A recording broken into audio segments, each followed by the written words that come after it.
예레미야 17장 1절부터 4절 내용을 통해서 우리가 지난 시간 바로 유다의 죄가 어떻게 기록되어 있는가 하는 내용들을 이렇게 살펴보면서 유다의 죄는 금강석 끝에 철필로 기록되고 있다.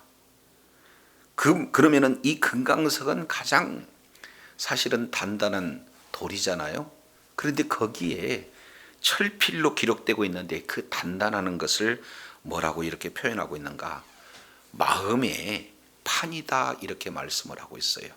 그래서 잠언 기자는 우리 마음 가운데 하나님의 말씀이 새겨져야 되는데도 불구하고 이제는 마음이 아주 견고해서 그 견고한 그곳에 죄악이 날카로운 그런 철필로 모두들 이렇게 기록되어 있다.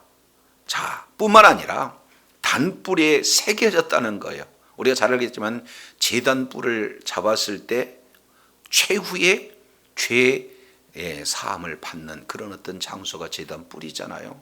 그렇기 때문에 유다의 이 기록된 죄로 말미암아 그들은 심판에서 이렇게 벗어날 수 없는 그런 상태다. 왜 그렇습니까?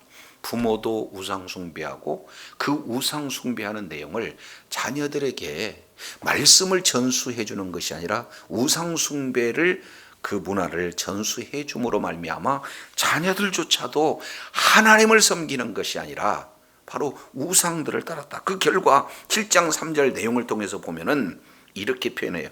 내가 너희를 노략당하게 할 것이다. 4절 내가 이제는 내 손을 뗄 것이다. 그리고 내가 네 대적을 섬기게 할 것이다. 결국에요, 우상 숭배를 한 그런 죄악의 결과는 바로 바벨론 포로에 대한 심판이 선언이 되고 있어요. 그러면서 우리 주님께서는 두 가지 길을 제시해 주잖아요.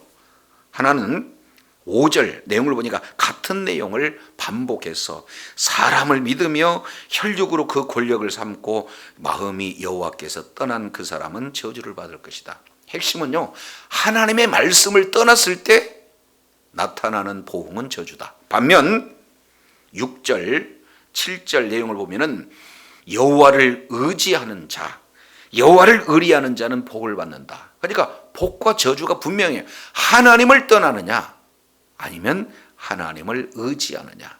이것을 아주 시청각적 측면으로 두 개의 하나님의 그런 공의를 정확하게 보여주고 있죠. 그래서 저주다라고 하는 이 내용은 마치 사막의 떨기나무처럼 표현을 묘사하고 있고, 반면 8절 내용을 보면은 그 말씀을 의지하는 자, 여호와를 의지하는 자는 물가에 심기운 나무 같은 그런 상태를 5가지 모습으로 이렇게 살펴봤어요.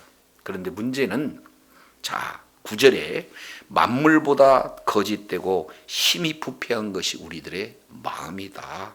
그래서 결국에는요, 하나님의 말씀을 의지하기보다는 우상을 더 가까이 함으로 정말로 물가에 심기운 나무 같은 그런 축복을 오히려 버려버리고 사막의 떨기나무 같은 그 길을 따라가고자 하는 그런 유다의 그런 죄악상을 이렇게 고발하고 있어요. 이제 심판이 확정되어지는 이런 상태에서 오늘 눈물의 선지자라 일컫는 예레미야 선지자는 이 문제를 가지고 하나님 앞에 지금 간절히 하나님 앞에 기도하고 있습니다.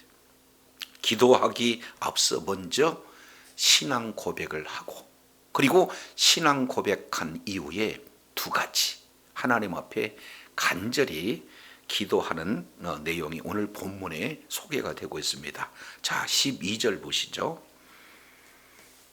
영화로우신 보좌여, 시작부터 높이 계시며 우리의 성소이시며, 13절 이스라엘의 소망이신 여호와여, 이렇게 말씀하고 있어요. 여기서 여호와여 라고 하나님의 성호를 이제 간구의 대상이신 여호와 하나님을 부르기에 앞서 지금 네 가지 내용으로 이렇게 묘사하고 있습니다.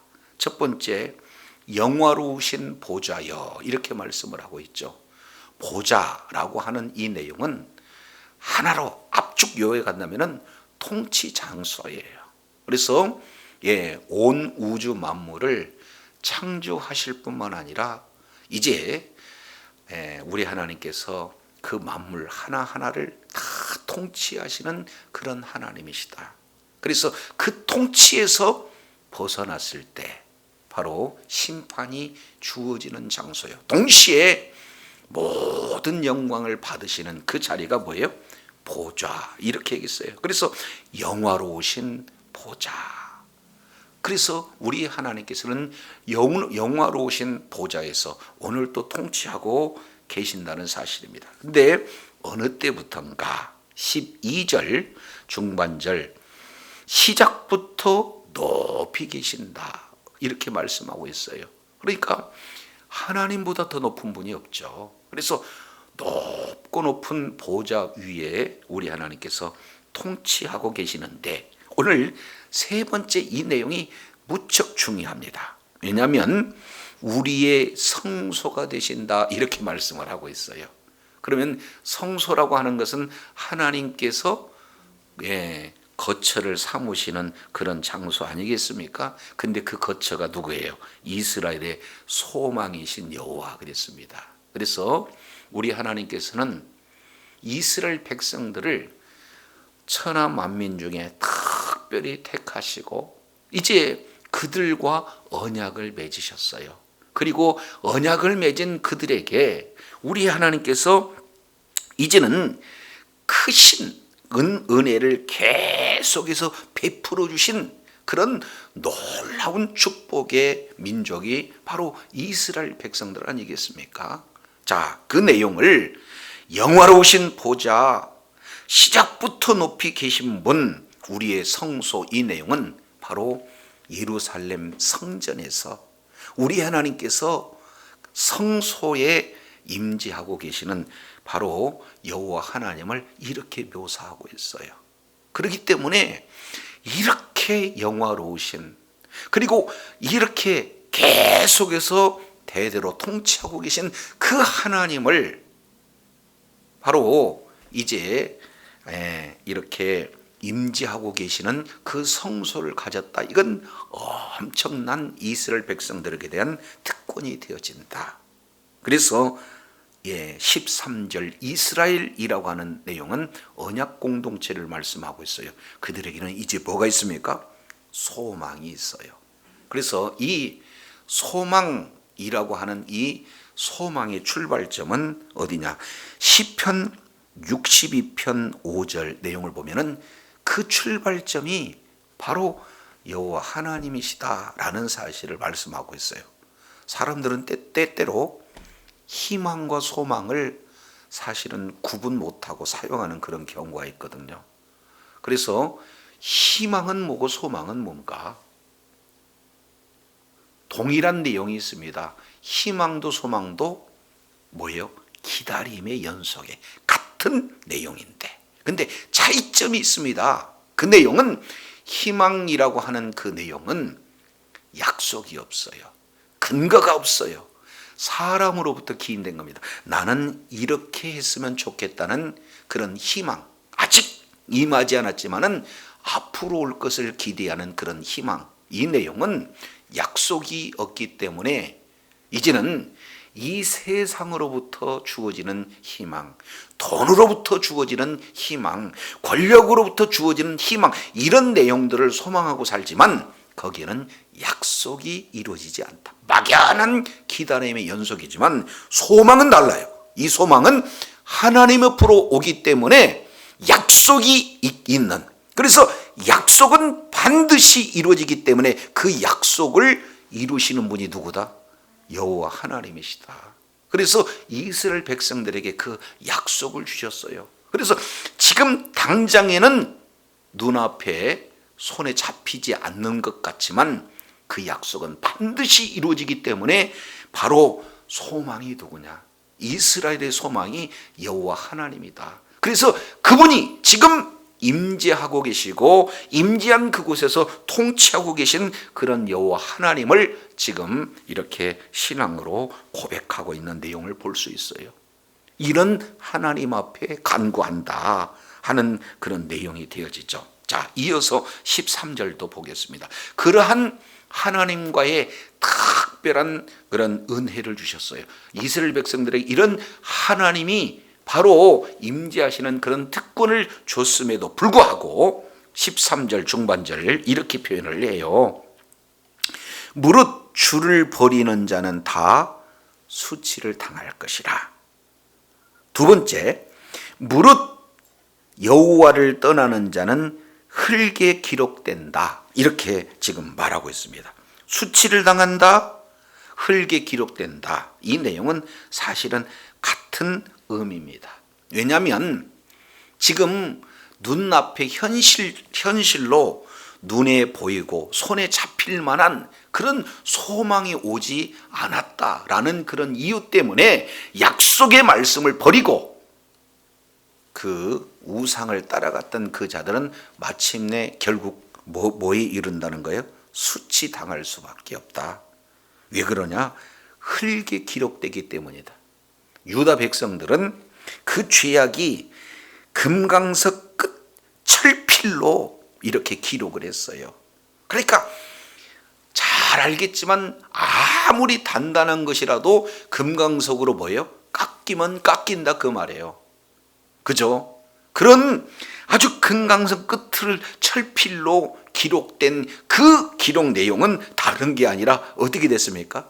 마음판에 아예 기록이 됐어요. 아예 만물보다 거짓되고 심히 부패한 그런 마음이 바로 죄악으로 가득 찼다는 그 사실을 철필로 다 기록됐어요. 아무리 견고하고 받아들이지 않는다 할지라도 그 속에 죄악으로 가득 찼다 그 말이죠. 그 결과 이제는 하나님 나라의 생명책에 기록되었을 때는 영원한 생명을 누리지만 오늘 어떻게 돼요? 흙에 기록됐다라고 하는 이 내용은 바람이 불면 어떻게 됩니까? 흙은 흩날리고 기록된 내용이 없어져요.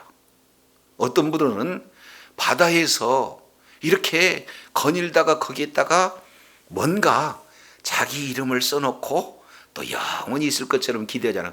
파도 한번 쓱 지나가면 어떻게 됩니까? 원상태로 돌아가는. 여기에 흙에 기록됐다는 것이 바로 그런 뜻이거든요. 쉽게 지워지고 없어진다는 내용입니다.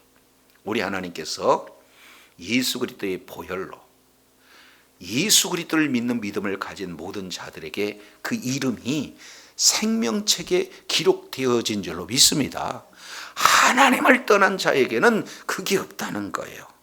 그래서 결국 이제는 우리 주님이 다시 오실 그때에 백보자에서 심판을 이렇게 하실 그때에 이제는 영원히 지옥불로 떨어져라. 이것이 뭐예요?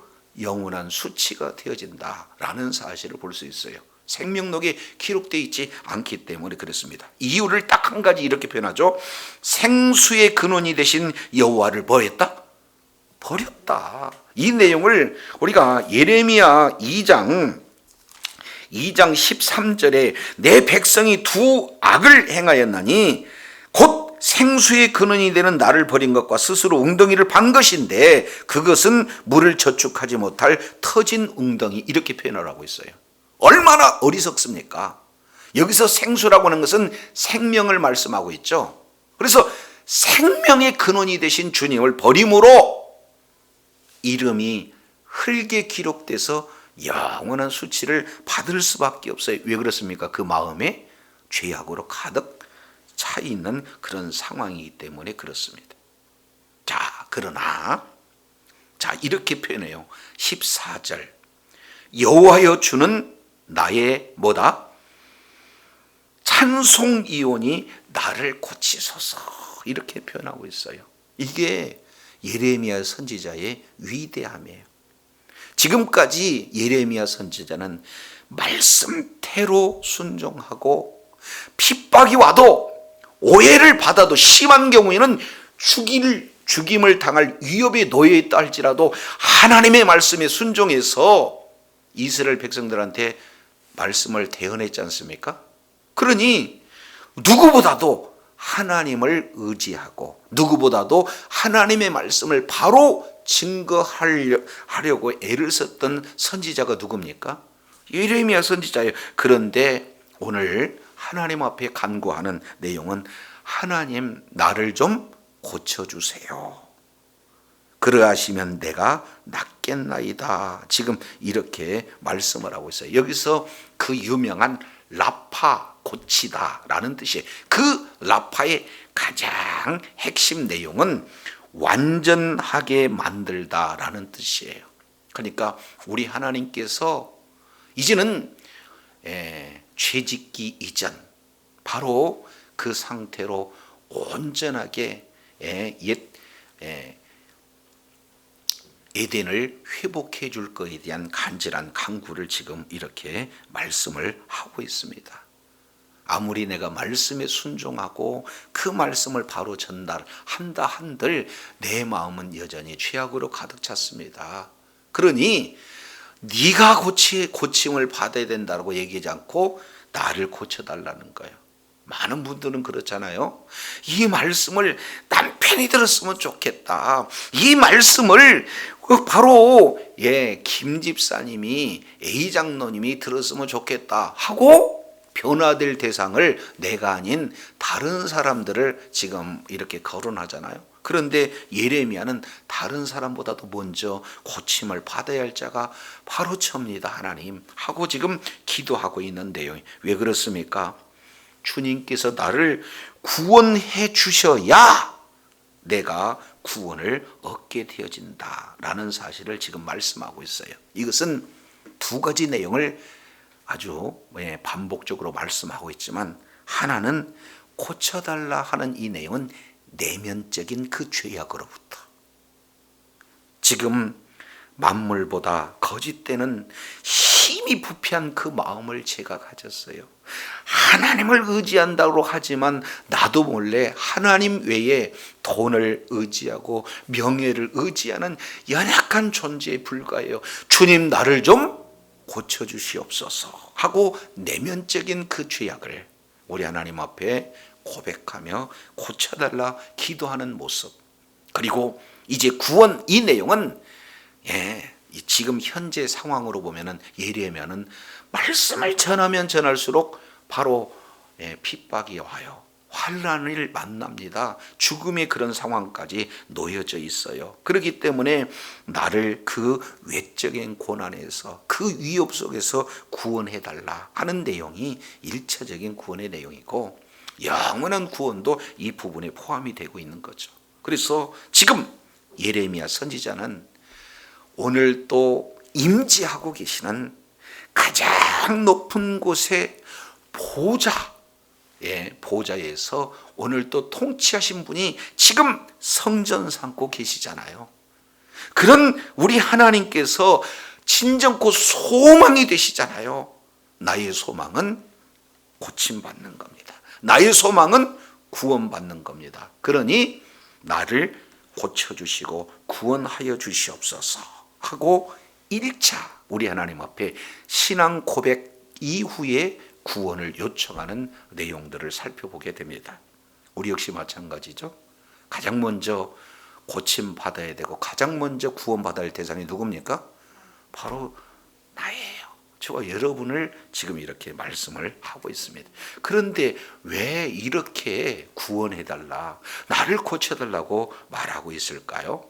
자, 17장 5절 이 내용은 바로 보라, 힘내 이렇게 말하고 있어요. 바로 이거 감탄사입니다. 무엇을 보는가? 15절 보라, 그들이 내게 이르기를, 여기서 그들이라고 하는 이 내용은 바로 이제 자기를 희롱하고 자기를 조롱하고 자기를 멸시하는 그들입니다. 그들이 내게, 예레미야 선지자에게 이르기를 여호와의 말씀이 어디 있느냐? 이제 임하게 한번 해봐라. 이렇게 지금 조롱하고 있다라고 말씀을 하고 있어요. 왜 그렇습니까?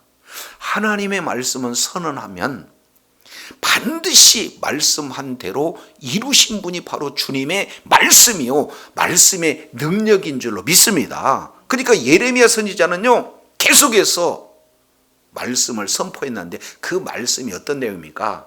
바로 총체적인 죄악 가운데 있는 그들에게 죄악에서 돌이키지 않으면 바로 심판을 받을 수밖에 없다.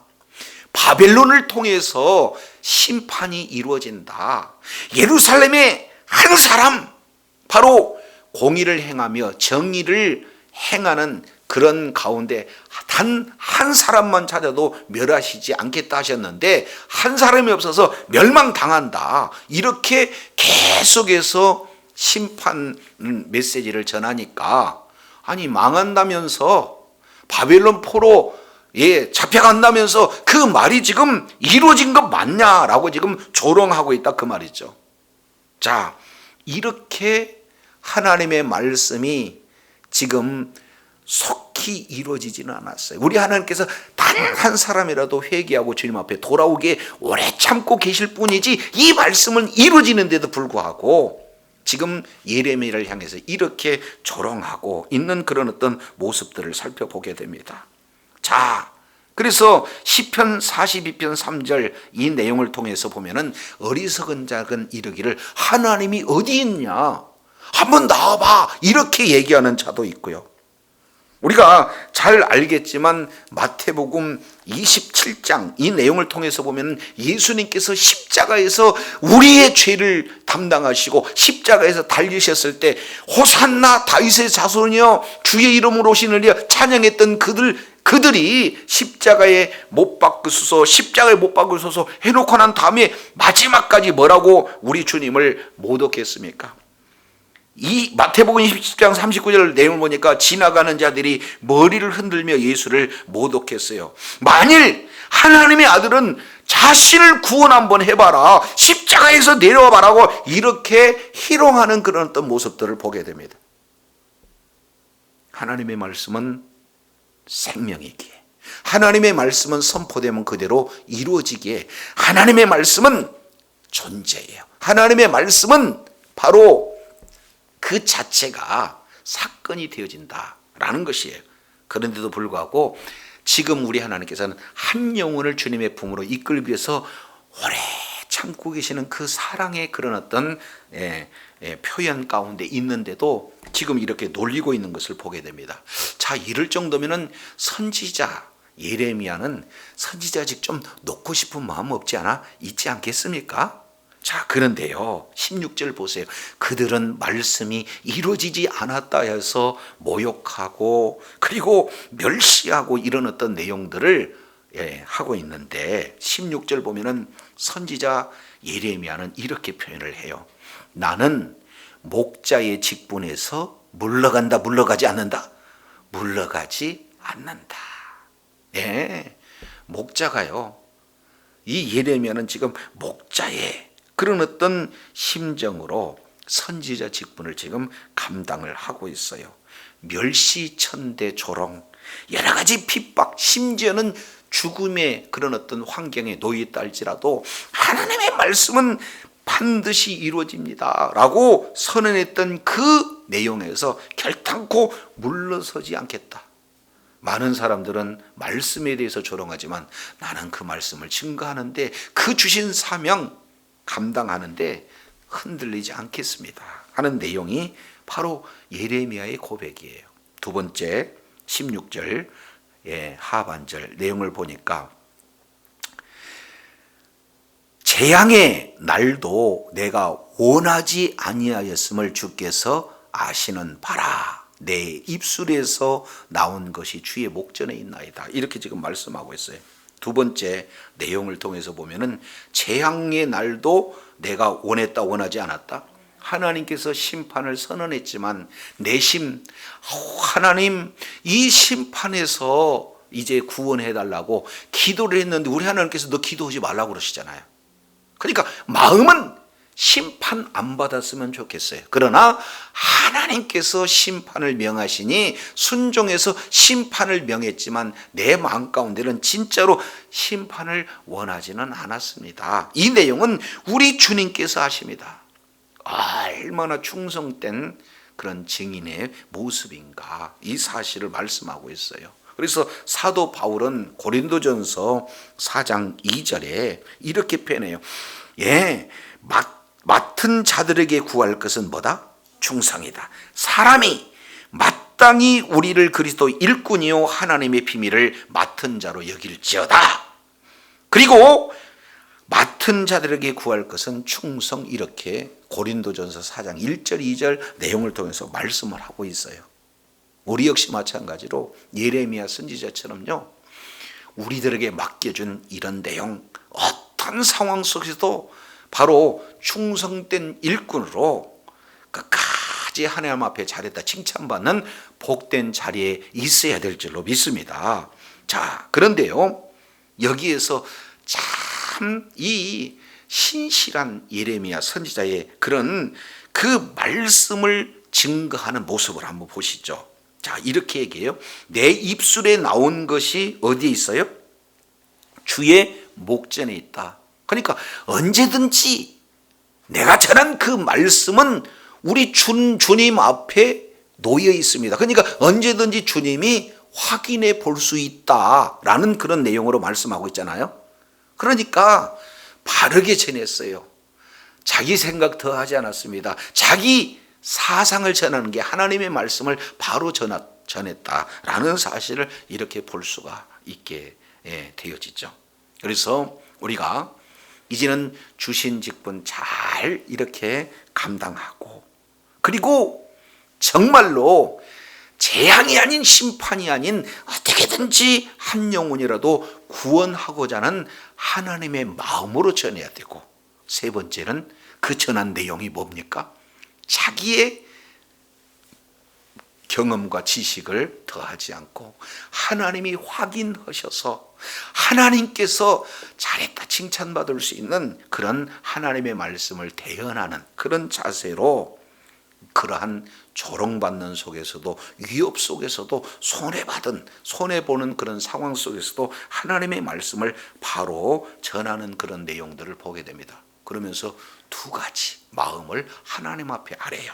17절 내용을 보니까 주는 내게 두려움이 되지 마소서, 재앙의 날에 주는 나의 피난처가 되게 하소서. 지금 이렇게 표현하고 있습니다. 하나는 두려움, 또 하나는 뭐예요? 피난처. 우리 하나님은요, 아주 무시무시한 공의의 하나님이시면서 동시에 어떤 하나님이에요? 사랑의 하나님이다. 그래서 오늘 지금 예레미야 선지자는 주님께서 내게 대해서는 두려움의 존재가 되었으면 안 되겠습니다. 우리 주님은 나의 피난처가 됐으면 좋겠습니다. 그래서 두 가지, 14절 한번 따라하겠습니다. 주는 나의 찬송이십니다. 그리고 주는 나의 피난처십니다. 이것이 하나님과의 긴밀한 관계 속에서 주님은 나의 찬송이요, 주님은 나의 피난처시요, 이 주님을 지금 예레미야는 이렇게 끝까지 붙들고 있는 그런 모습들을 보게 되어져요. 그래서 신앙이 고백되어지고 난 이후에 지금 하나씩 우리 하나님 앞에 기도하는 내용, 첫 번째, 신앙 고백한 이후에 나를 고치시고 나를 구원하소서 하는 이 내용이 하나님 앞에 신앙 고백하고 그 이후에 하나님 앞에 간구하는 내용이라면, 두 번째, 우리 주님은 재앙의 날이 있다 할지라도 내가 두려워할 수 없는 것은 우리 하나님이 나의 뭐가 된다는 겁니까? 피난처가 된다는 거예요. 주님 품 안에 있으면 가장 안전한 곳이 된다는 거예요. 그래서 18절, 나를 박해하는 자들은 수욕을 당하게 하시고 반대로 나는 수욕을 당하지 않고, 그리고 나를 박해하는 그들은 놀라게 하시고 반대로 나는 놀라지 않게 하시고, 재앙의 날에 나를 박해하는 그들에게 재앙의 날이 임하고 배나 되는 멸망으로 그들을 멸하소서, 공의의 심판을 두 번째 간구하고 있어요. 하나님을 의지하는 자와 하나님을 버리는 그 자, 그에 따른 합당한 뭐갑니까? 공의의 심판을 지금 말씀을 하고 있습니다. 여기에서 자칫 잘못하면은 자기 자신을 복수해달라고 하는 그런 내용을 자칫하면은 오해할 수 있는데 그게 아니다 그 말이죠. 왜냐하면 지금 하나님이 계시냐, 하나님의 말씀이 있으면 가져와봐, 실제 하나님의 말씀이 이루어져 라고 자기 자신보다도 지금 하나님의 말씀의 신실성에 대해서 의심하는 그런 자들을 향해서 하나님의 말씀이 사실입니다. 하나님의 말씀은 예언은 반드시 성취되어집니다. 이런 사실을 분명하게 보여달라는 공의의 심판을 지금 하나님 앞에 간구하고 있어요. 먼저 하나님, 내가 변화되어야 되겠습니다. 나를 온전한 상태로 고쳐주시고 나를 구원하여 주옵소서. 그리고 하나님의 말씀이 이제는 공의로 성취되어지기를 원합니다 하는 그런 내용들을 지금 말씀하고 있습니다. 하나님은 나의 찬송이시고 하나님은 나의 피난처가 되신 주님, 이제 나에게는 두려움이 아닌 바로 피난처가 되고 그리고 공의가 이루어지게 하여 주시옵소서. 신앙 고백한 이후에 바로 하나님 앞에 간구하는 내용들을 우리가 살펴보게 되어집니다. 오늘날 저와 여러분 역시 마찬가지예요. 내가 만난 예수님, 나 같은 자를 이제는 영원히 지옥에서 그 불못에서 고통받아 했던 나 같은 자를 아무런 조건 없이 우리 하나님이 거저 베푸르신 그 은혜로 구원을 해 주셔서 이제는 마귀의 종의 자리에서 하나님의 자녀로 자리를 완전히 옮겨주시고 하나님을 아버지라 부를 뿐만 아니라 자녀에게 주어진 하나님 나라의 기업을 이제 상속받을 수 있는 그런 은혜로 허락해 주시니 정말로 감사합니다 하고 이 예수 믿어야 구원받는다는 이런 내용을 가서 전하게 되면은 이 세상은 녹록지가 않습니다. 하나님의 말씀 바로 받아들인 사람이 의외로 적어요. 그렇지 않습니까? 그러면서도 박해하고 비난하고 조롱하고 심지어는 정말로 아주 아프게 대하는 그런 어떤 내용 가운데 있어요. 그럼에도 불구하고 어떻습니까? 이제는 최종적으로 우리 하나님이 다시 오실 때 백보자에서 이제는 마태복음 25장 내용에 보면은 마치 양과 염소를 분별하듯이 이제 이렇게 심판이 이루어지는 그런 어떤 상황인데 이제 무엇보다도 내가 먼저 예수 그리스도를 믿는 믿음으로 온전히 변화될 뿐만 아니라 말씀을 전했을 때 이런 어려운 핍박 속에서 구원을 해 주시고 그리고 하나님의 약속의 말씀은 반드시 이루어지기에 그런 주님의 그런 어떤 심장을 가지고 한 영혼이라도 주님의 품으로 인도하는 그런 예레미야의 그런 어떤 마음처럼 우리 주님의 마음처럼 이제 바로 적용해서 정말로 하나님께 자리에다 칭찬받는 복된 자리에 있어야 될 줄로 믿습니다. 그러기 위해서는 확실한 신앙 고백이 필요해요. 우리 하나님은 오늘도 나를 성전 삼고 계시고 그 성전 삼은 그분은 오늘도 천지 우주 만물을 창조하실 뿐만 아니라 통치하고 계신 그분이 이제는 지금 당장의 눈앞에 하나님의 말씀이 이루어지지 않았다 할지라도 약속의 말씀은 반드시 이루어지기에 우리는 이제 인내할 수 있다는 그 근거는 우리 주님이 바로 우리의 소망의 하나님이기 때문에 이제 그 소망의 하나님을 의지하면서 나를 고쳐주고 나를 구원해달라고 기도하게 된 줄로 믿습니다. 동시에 그분은 나의 찬송이세요. 그분은 나의 피난처가 되세요. 그렇기 때문에 재앙의 날이 온다 할지라도 두려울 수는 있어요. 그러나 그 두려움이 아닌 우리의 하나님이 진정한 피난처가 되시기 때문에 우리를 보호해 주시기 때문에 이제는 우리 주님께서 하나님의 뜻이 하늘에서 이루어진 것 같이 땅에 이루어지게 해달라고, 하나님의 나라가 이 땅에 완성이 되달라고 간절히 기도할 수 있는 그 담력이 저와 여러분에게 주어진 줄로 믿습니다. 주님 오시는 그날까지 이렇게 이제 확실한 신앙 고백과 날마다 하나님 앞에 간구하는 그 내용이 상달되어질 뿐만 아니라 아버지의 관심이 영혼의 구원에 있으니 끝까지 주의 뜻을 이루며 하나님 앞에 존귀하겠음 받는 주의 사랑하는 자녀들이 다 되시기를 예수 이름으로 축원합니다. 기도하겠습니다. 하나님 아버지, 우리 주님께서 이제는 아주 강력한 금강석과 같은 내용으로 이제 마음 가운데 기록된 내용은 바로 죄악이다. 그래서 만물보다 부패하는 것이 우리들의 마음이다. 주님 말씀을 하고 있습니다. 이제 하나님을 가까이 했을 때, 하나님을 의지했을 때 우리 주님께서 약속하시는 것은 바로 물가에 심기운 나무와 같은 풍성함과 번성함을 약속하셨지만 반대로 하나님을 떠나는 그 인생은 사막의 떨기나무 같아서 사람이 살 수 없는 그런 어떤 존재가 되어진다는 사실을 아버지 하나님 선언하고 계시고, 이제 우리 하나님과의 바른 관계 속에서 이제 신앙 고백과 두 가지 기도 제목, 바로 구원에 달라 그리고 공의의 심판이 이루어지게 달라 하는 그 기도의 내용을 우리가 살펴보면서 이제는 어떻게든지 내가 먼저 변화되고 내가 먼저 하나님 앞에 회개하고 내가 먼저 이제는 큰 하나님의 뜻을 이루며 끝까지 구원의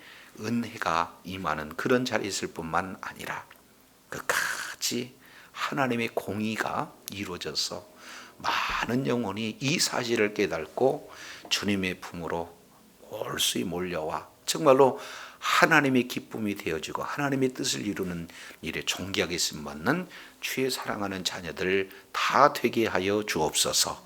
우리 구주 예수님 이름으로 기도드립니다. 아멘.